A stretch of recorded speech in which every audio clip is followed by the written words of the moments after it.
नमस्कार विद्यार्थी। आज हम सभी कक्षा 6 महान व्यक्तित्व का पाठ 5 जिसका नाम है महाभारत काल के महर्षि के बारे में अध्ययन करेंगे और देखेंगे कि महाभारत के महर्षि जो हुए हैं उन्होंने क्या योगदान दिया है हमारे विकास में। तो आइए शुरू करते हैं। महाभारत काल के महर्षि। आपने महाभारत का नाम सुना होगा। महाभारत की कथाएं अत्यधिक लोकप्रिय हैं।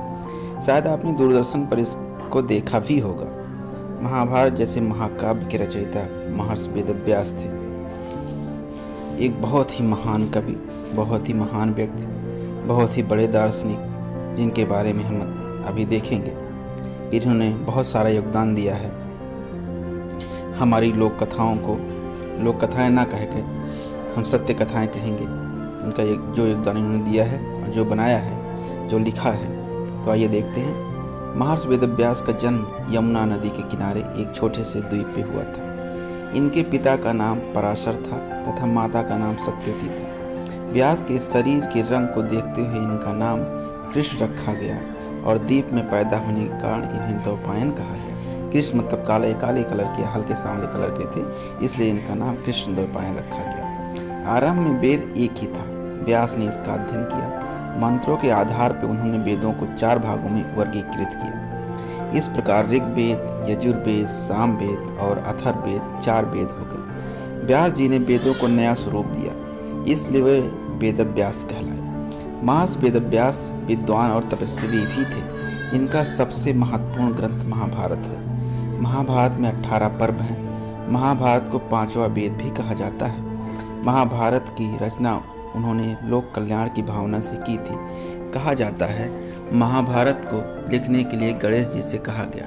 गणेश जी ने कहा, मेरी एक शर्त है, मेरे लिखते समय मेरी लेखनी या कलम रुकने ना पाए। यदि यह रुक गई तो मैं लिखना बंद कर दूंगा। व्यास जी ने कहा, ठीक है। उन्होंने इस तरह के श्लोक बोले कि जितनी देर में गणेश जी श्लोक को समझ करके लिख पाते, उतनी देर में व्यास जी अगला श्लोक सोच लेते और उसको बोलने का प्रयास करते, जिससे कि गणेश जी उसको लिख पाए।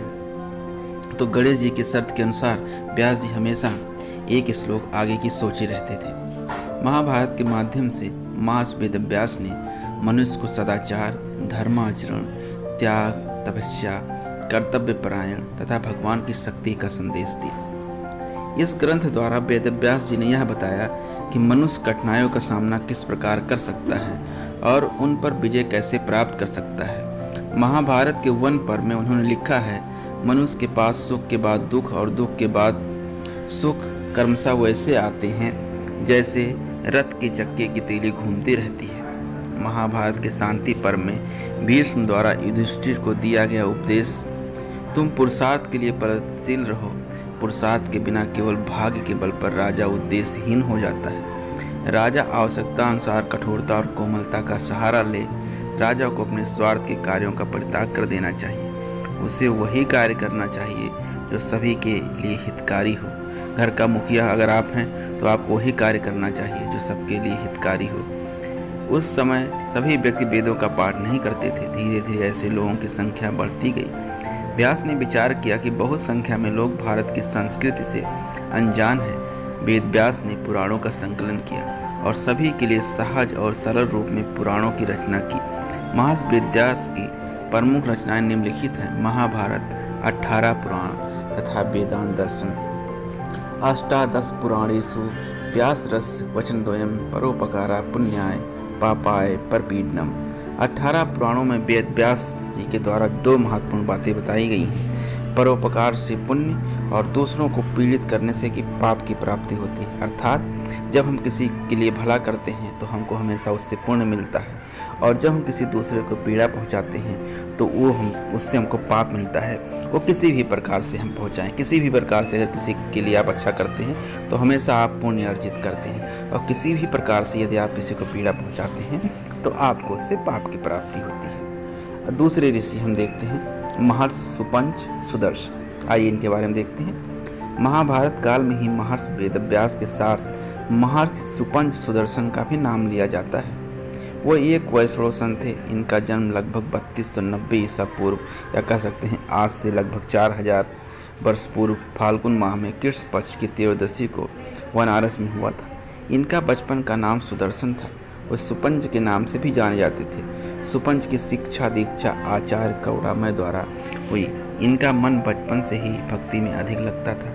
वे दैनिक क्रियाओं करने के बाद घंटों भजन और पूजा में लगे रहते थे। गुरु करुणामय ने उनके इस भाव को देखकर उन्हें ज्ञान, नीति एवं अध्यात्म की विशेष शिक्षा दी थी, जिससे कि वह आगे चल करके लोगों की अपनी शिक्षाओं के माध्यम से लोगों का भला कर सके। इस तरह से हम देखते हैं कि सुदर्शन जी ने एक अच्छी शिक्षा अपने गुरु करुणामय के द्वारा प्राप्त की। विद्या प्राप्त करने के बाद सुदर्शन भक्ति और सत्य की खोज में लग गए। किसकी खोज में लग गए? सत्य और भक्ति की खोज में लग गए। दीन असहायों की सहायता और साधु सेवा को उन्होंने अपना जीवन का परम उद्देश्य बना लिया, अर्थात जो भी दीन दुखी हो उनकी सेवा करना इनका परम कर्तव्य हो गया। महर्षि सुपंच उच्च कोटि के संत थे। उन्होंने जो शिक्षाएं दी आज भी ग्रहण करने योग्य है। आइए देखते हैं कौन सी शिक्षाएं उन्होंने दी। पहली है, ईश्वर से डरो, इंसान से नहीं। तो इंसान से हमको डरने की जरूरत नहीं है। अगर हमें किससे डरना चाहिए? ईश्वर से। बुद्धि, बल, रूप, सौंदर्य, धन का घमंड हमें नहीं करना चाहिए। सदैव दूसरों का उपकार करो। स्वाभिमान की हर कीमत पर रक्षा करनी चाहिए। संसार का सुख भोगने में ही मत लगे रहो, मतलब संसार का सुख ही भोगने में मत लगे रहो। अच्छे अच्छे काम करो, ना कि सिर्फ सुख की कामना करो।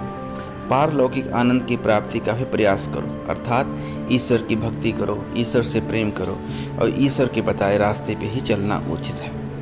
महर्षि सुपंच सुदर्शन के आराध्य देव भगवान श्री कृष्ण थे। इनका सारा जीवन परोपकार को करने में गया और व्यतीत। आइए हम सभी अभ्यास प्रश्न देखते हैं। पहला प्रश्न है, महर्षि व्यास का नाम वेदव्यास क्यों पड़ा? तो वेदों को नया स्वरूप देने के कारण इनका नाम वेदव्यास पड़ा। व्यास जी ने पुराणों में कौन सी महत्वपूर्ण बातें बताई हैं? परोपकार से पुण्य की प्राप्ति तथा दूसरों को पीड़ित करने से पाप की प्राप्ति होती है, ये बातें बताई हैं। आइए दूसरा प्रश्न देखते हैं। तीसरे प्रश्न, वेद व्यास ने किन ग्रंथों की रचना की?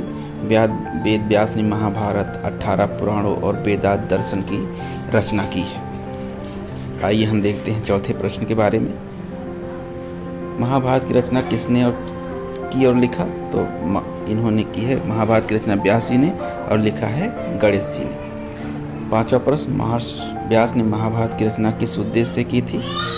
तो महर्षि व्यास जी ने महाभारत की रचना लोक कल्याण की भावना अच्छा करने के लिए इस उद्देश्य से लिखी, मतलब लोक कल्याण की भावना से की थी। आइए नेक्स्ट प्रश्न देखते हैं। महर्षि सुपंच सुदर्शन ने लोगों को क्या शिक्षा दी? महर्षि सुपंच सुदर्शन ने लोगों को शिक्षा दी कि ईश्वर से डरो, मनुष्य से नहीं। धन, बल, बुद्धि, रूप, सौंदर्य का घमंड मत करो। परोपकार करो, स्वाभिमान की रक्षा करो। भौतिक सुख के साथ आध्यात्मिक सुख का प्रयास भी करो। यही शिक्षा महर्षि सुपंच सुदर्शन ने दी। आइए नेक्स्ट प्रश्न कसते हैं। नीचे दिए गए प्रश्न के सही उत्तर चुनकर लिखिए। गुरु करुणामय ने सुपंच सुदर्शन को ज्ञान और नीति की शिक्षा दी, क्योंकि वह संत थे, वह गुरु का आदर करते थे, वह भजन पूजा में लगे रहते थे, वह विद्वान थे, वह भजन पूजा में लगे रहते थे। ये उत्तर सही है। आप सभी को वीडियो देखने के लिए बहुत बहुत धन्यवाद। वीडियो अच्छा लगा हो तो इसको शेयर करिए, सब्सक्राइब करिए।